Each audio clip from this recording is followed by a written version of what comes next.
Hi everyone, I'm Dr. Hassan. Are you aware of the importance of knowing the mechanism of injury in saving lives? Today let's talk about the crucial role of a detailed knowledge of the mechanism of injury in a polytrauma patient. You must understand that an explicit detail of how an injury occurred is a lifesaver. Let's dive into why this is so essential.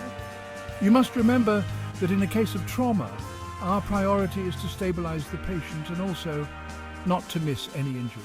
Dr. Hassan, how does knowing the injury mechanism help in the initial assessment?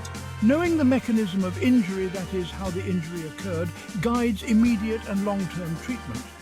In a car accident, for example, knowing the person's position helps predict injuries.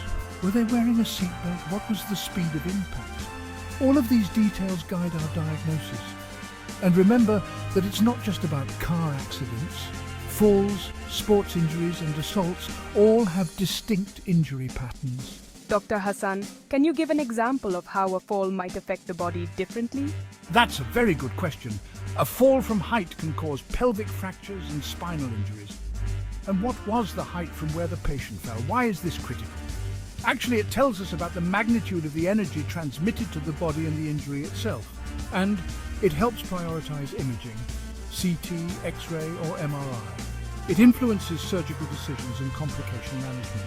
How does understanding the injury mechanism help with complications? Knowing the injury mechanism helps tackle complications early. It enhances diagnostic accuracy and patient outcomes. Each detail is vital for complete health recovery. Remember, every detail matters in saving lives. One last thing before you go, keep studying hard and keep saving lives by learning one detail at a time.